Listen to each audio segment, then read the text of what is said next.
السلام عليكم ورحمة الله وبركاته.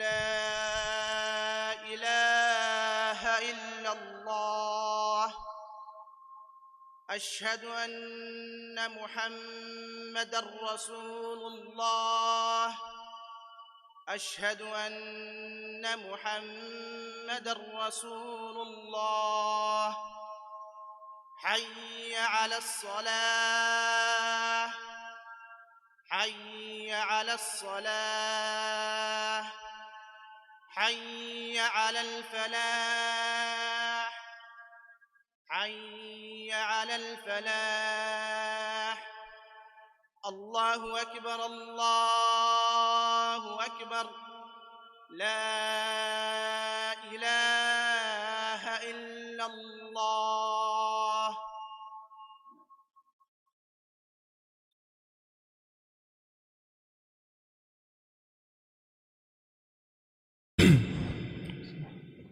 إن الحمد لله نحمده ونستعينه ونستغفره ونعوذ بالله من شرور أنفسنا ومن سيئات أعمالنا.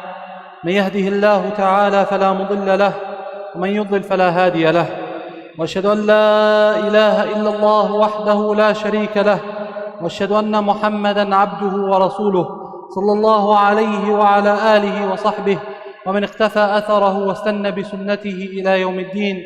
أما بعد، يا أيها الناس اتقوا ربكم الذي خلقكم من نفس واحدة وخلق منها زوجها وبث منهما رجالا كثيرا ونساء، واتقوا الله الذي تساءلون به والأرحام إن الله كان عليكم رقيبا. يا أيها الذين آمنوا اتقوا الله وقولوا قولا سديدا يصلح لكم أعمالكم ويغفر لكم ذنوبكم، ومن يطع الله ورسوله فقد فاز فوزا عظيما. أما بعد. Looking at our current climate, it becomes apparent to a Muslim or to anyone that's looking on into the UK that there's a clear problem. Beyond some of the stuff that we are living now, there are problems that this community has felt to deal with over the last years.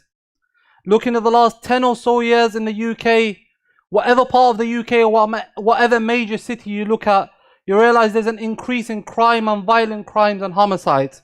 Whether it's London, be it Birmingham or Manchester, or it could be Glasgow or Leeds or whatever city you look at, you realize that there's an increase in deaths and there's an increase in crimes and victims of crime. The reasons for that are different. Some are killed as innocent bystanders, some are killed involved in a gang war, some are killed over disputes, as some are the ones that are actually committing the murders. We look at these people and we look at the conditions that brings these people there, and we realize from our history as Muslims, if we look back, this isn't the first time that there's been a war that people are the sides of. This isn't the first time that people have fought for something. This isn't the first time that people held on to something other than their religion and took arms for it. We look as far back at the time of the Prophet ﷺ, where we see before he moved to Medina, the two tribes that made Al-Ansar, Al-Aws and Al-Khazraj were actually enemies before Islam. We look at these people, they used to fight and kill one another, and it was on sight as it could be seen. It used to be for these people that any opportunity given will lead to war. And we look even before Al-Islam at the Arabs that lived in Mecca and the surrounding areas, they would go to war for ridiculous reasons. We look at some of the tribes. Al-Muhalhil is a man that's known before Al-Islam who went to war for 40 years. Because his brother was killed, and his brother was killed by someone that was seeking revenge for a camel. For a camel, 40 years. We look after Islam, and there's been various reasons for wars to happen. Whether it's sectarianism, whether it's religious reasons, or whether it's simple, petty reasons such as money and finances. Wars have happened, issues have happened, problems have taken communities, and the reasoning could be different, but the end result is one: people are dying. Over the past few weeks, we saw our hearts ache to the death of one of our young community members, 17 years old. He was claimed, or his life was ended on the streets of Marseille. Some of his friends and some of the others are still in hospital, suffering, and others are behind bars now, and that will be the rest of their lives. We look at this, we can't pinpoint a moment in someone's life that we say this is where his life ended or this is where her life ended. We saw in Ramadan a young sister being shot at because of a dispute between two families over a garage or a tire shop or a car wash or whatever it may be. And a young person, 19 years old, was killed. We saw a brother here, 17 years old, killed. Before him, we saw other brothers and sisters that were killed around these areas. And this is us looking at our locality. If we look at the UK as a whole, we see that this isn't an anomaly. This isn't something that just happened out of the blue. The reasoning could be different. Could we have prevented it? No. Allah Azza wa Jal willed for it. But this is a wake-up call for the government. This is a wake-up call for the communities. This is a wake-up call for families. This is a wake-up call for you as a father, for you as a mother, that if you aren't going to do enough, eventually along the way something could happen. It may be even that if you do everything you can, Allah Azza wa Jal wills for it. And it happens inevitably. However, if you as a parent, if you as an older brother, if you as an uncle held or stood over the body of a loved one, you wish you could have done more. You start to regret any opportunity that you have wasted. And this doesn't necessarily have to be a victim, someone that has passed away, whether they are injured or whether they are in prison. People come to the masajid after calamity has happened to their family and say, come and help me. I have nothing left to do. I don't have anything in my hand. My son is doing a 20-year bird. My son is gone, he's in hospital. My son is hanging onto his life. Or my son's passed away. And at that moment, families wake up and think, now I want to save the next one. Or communities wake up and realize that this is a problem that we have. This life, or this death, isn't something that I, or anyone, or even the person holding the knife ordained. Allah Azza wa Jalla ordained it. And He is the one that takes that life, and He's the one that gives it. However, the reasoning behind it and the reasoning, it got to that point. From the point, this young person, whether it's a he or a she, white, black, Somali, Arab, Muslim, non-Muslim, the reasoning why they were on the receiving end of a bullet or a stab wound could vary. There have been journeys or lives that were ended at the teenage years that you could pinpoint at someone's life and say, this could have been prevented, we could have done more. And we as Muslims are responsible for our families. We as Muslims, Allah Azza wa Jal commanded us, قُوا أَنفُسَكُمْ وَأَهْلِيكُمْ نَارًا. Protect yourselves, prevent yourselves and your family from a hellfire. As men, Allah Azza wa Jal has made us responsible. The Prophet sallallahu alayhi wa sallam said, كُلُّكُمْ رَاعٍ وَكُلُّكُمْ مَسْئُولٌ عَنْ رَعِيَّتِهِ. Every single one of you is a shepherd and you will be asked about your flock. You as a parent, your relationship fails with the mother of your children, then you abandon your children. Allah Azza wa Jal will ask you. The responsibility doesn't end if your relationship ends. The responsibility continues and you will be asked by Allah Azza wa Jal about it. You as an older brother, don't think the fact that you are not directly responsible in front of Allah Azza wa Jal, if you haven't given advice, you won't be held responsible. You will be. Everyone has a duty and we as a community have a duty. And quite frankly, up until this point, we failed as a community, we failed as a society, we failed as individuals. Over the past 12 months, from June 2019 to June 2020, even with the lockdown, there's been a 35% increase in knife crime in Greater Manchester. Over 3,470 incidents of knife crime in Manchester.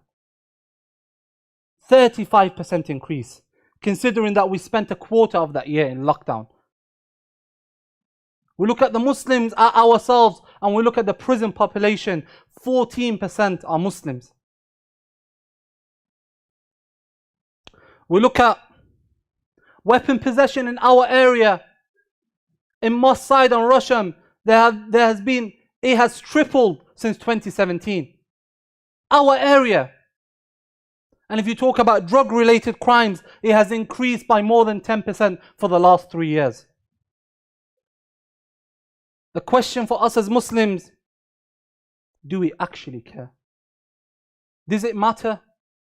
If it's not my child, if it's not my brother, if it's not my own flesh and blood, do I care? Because wallahi, it's not an issue you can ignore. Today that bullet may have taken someone else's son, tomorrow it's your son. Today that bullet may have missed me, but tomorrow it won't. Today I may not have been the victim, but tomorrow I can be. And this is the reality of it. For us as Muslims, we have questions to answer. And we will answer them whether today in this dunya or in front of Allah Azza wa Jal. We have questions, and as individuals, what have we done to protect our younger ones? What have we done to protect the next generation? And we need to understand that we live in a community that's challenged. For many of us, are second generation immigrants. Our parents came to the UK and can't speak a word of English. My parents have lived here for 20 something years, still can't speak English. And that's nothing to be ashamed of. However, what's to be ashamed of for some of the older generation is that they face these challenges and pride holds them back. Am I going to ask for help? Am I going to tell people that I have problems? Do people need to know I can't control my son until that son is taken away from you? Pride holds people, and they forget that there is help available. And I'm not going to go far. This masjid, you are facing a challenge. Come to this masjid, speak to the Imam. We can't help you, we will signpost you. We will tell you who can help you. But don't come after the damage is done, because that life is ended and we look for the next one. This is an opportunity and this is a call for every single person, that this is a reminder. If this bullet or this stab wound missed you and your family, eventually somewhere along the line someone will be affected if we don't do something about it. And to anyone that's involved, don't think that the fact that you have avoided something, or you have a better score against your opposition about something, or that you are not the one that's on the floor laying down, don't think that eventually it won't be you.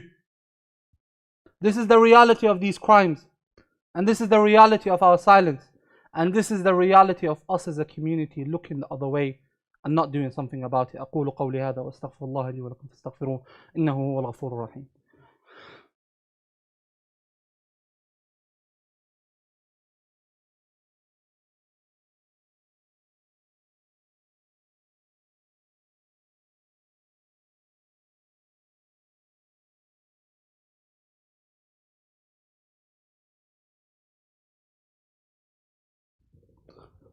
الحمد لله على إحسانه والشكر له على توفيقه وامتنانه وأشهد أن لا إله إلا الله وحده لا شريك له تعظيما لشانه وأشهد أن محمدا عبده ورسوله صلى الله عليه وعلى آله وصحبه أما بعد.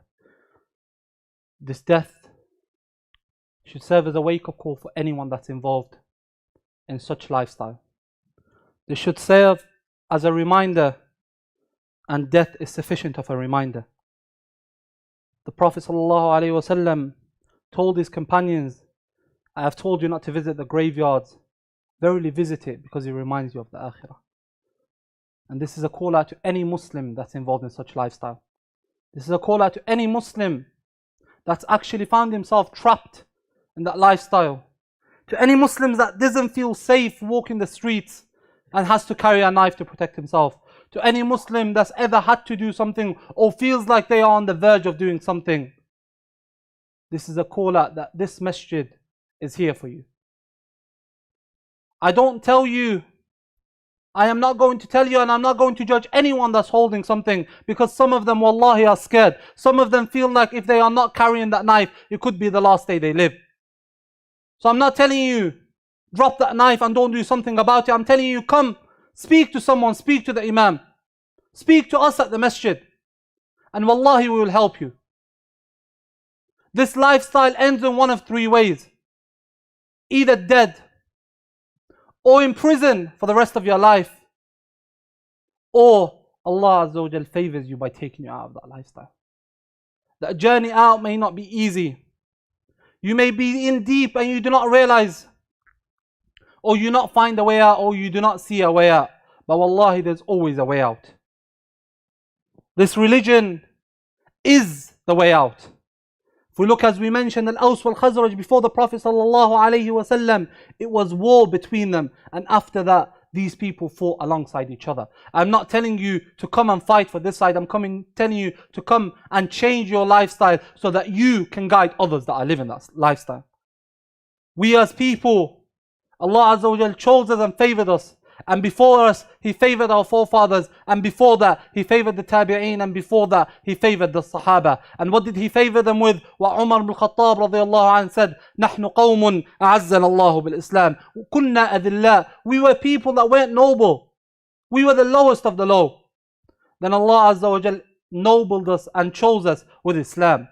فَإِنِ ابْتَغَيْنَا الْعِزَّةَ بِغَيْرِ اللَّهِ أَذَلَّنَا اللَّهُ. You want to be proud, you want to have something to be proud of, then verily in the Quran Allah Azza wa Jal says, إِنَّ الْعِزَّةَ لِلَّهِ جَمِيعًا. Nobility is to Allah Azza wa Jal, all of it. And then in another ayah Allah Azza wa Jal selects three things that have nobility: Allah, His Messenger, and the mu'mineen, and the believers. You want status, you want nobility? Come and join. Come and find out about the nobility. You as a Muslim living in the UK have been challenged by knife crime. You as a Muslim have been challenged by crime. You have been addicted to drugs. No one is telling you that this is the end of your life. And wallahi, majority, if you realize that your majority of these people are young people that haven't found a way out. Some of them may argue with you and tell you, but I am making this much, and if I was working a legit job at 9 to 5, I would be struggling financially. You work that job until eventually you are either dead or in prison, or you come and work 9 to 5 and you're able to worship Allah Azza wa Jal and raise the next generation. And before that, just remember that the end isn't this life. You will be questioned about your actions. You will be held responsible, and we as a community will be held responsible for what we have done to make these changes for our next generation. I ask Allah Azza wa Jal to have mercy about any of our Muslim brothers and sisters that have been affected, and Allah Azza wa Jal to grant them the highest ranks of Jannah and forgive all of their shortcomings. Ikhwani, one of the ways that we notice that many of these people are remembered is with Sadaqah Jariyah. So if we are given the opportunity to help our brother or help a sister that's passed away with Sadaqah Jariyah, then let us do so. But I am saying anyone that wants to come and implement their own Sadaqah Jariyah before it's on a GoFundMe page, then leave that lifestyle while you still have an opportunity. قولوا قولي هذا واستغفر الله لي ولكم فاستغفروه إنه هو الغفور الرحيم. أيها المسلمون، إن الله أمركم بأمر بدأ فيه بنفسه وثنى بملائكته وثلث بكم أيها المسلمون فقال إن الله وملائكته يصلون على النبي اللهم صل وسلم وبارك على خير خلق محمد وعلى آله وصحبه أجمعين. ربنا آتنا في الدنيا حسنة وفي الآخرة حسنة وقنا عذاب النار. اللهم ارحم موتانا وموتى المسلمين. اللهم ارحم موتانا وموتى المسلمين. ربنا آتنا في الدنيا حسنة وفي الآخرة حسنة وقنا عذاب النار. وأقم الصلاة.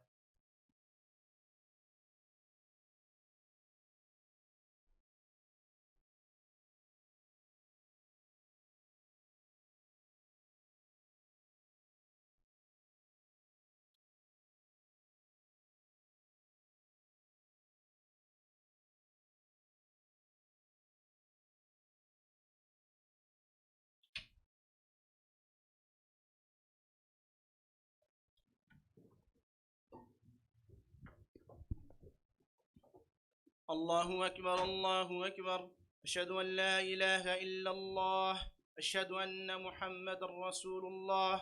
حي على الصلاة حي على الفلاح. قد قامت الصلاة قد قامت الصلاة. الله أكبر الله أكبر. لا إله إلا الله. استووا. Stand in your allocated position, inshallah. Please switch off your mobile phones or put them on silent. استووا. الله أكبر.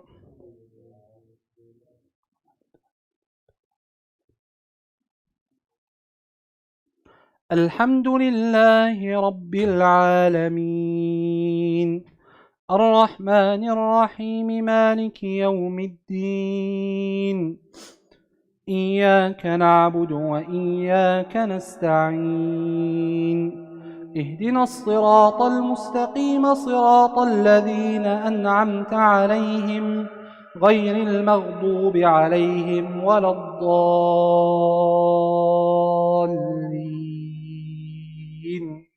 آمين.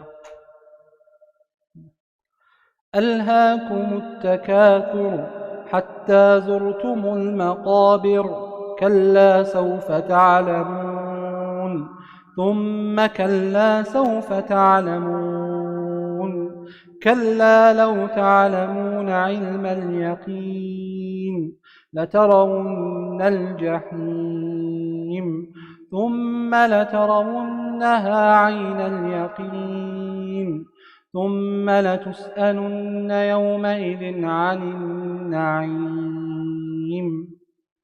الله أكبر.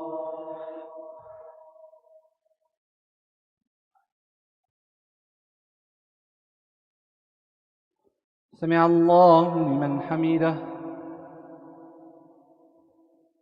الله أكبر.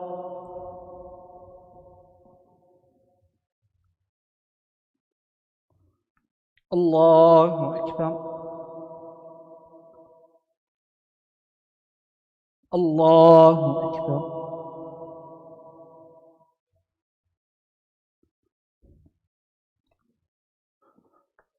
الله أكبر. الحمد لله رب العالمين الرحمن الرحيم مالك يوم الدين إياك نعبد وإياك نستعين اهدنا الصراط المستقيم صراط الذين أنعمت عليهم غير المغضوب عليهم ولا الضالين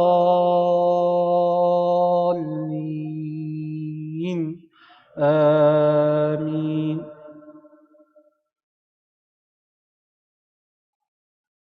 قل أعوذ برب الناس ملك الناس إله الناس من شر الوسواس الخناس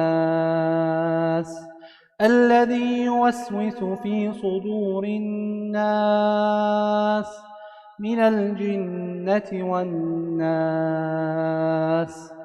الله أكبر.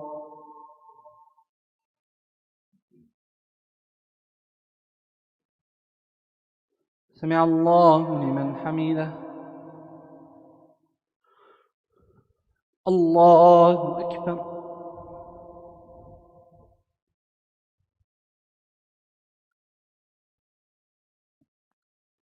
الله أكبر. الله أكبر.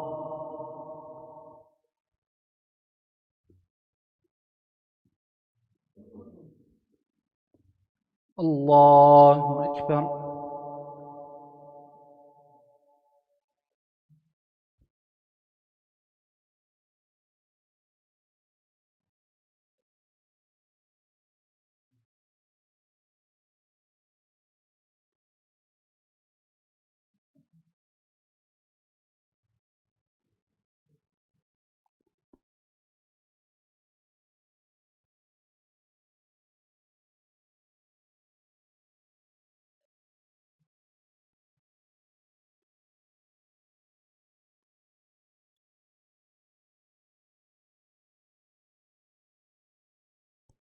السلام عليكم ورحمة الله. السلام عليكم ورحمة الله. الله أكبر. استغفر الله. اللهم السلام.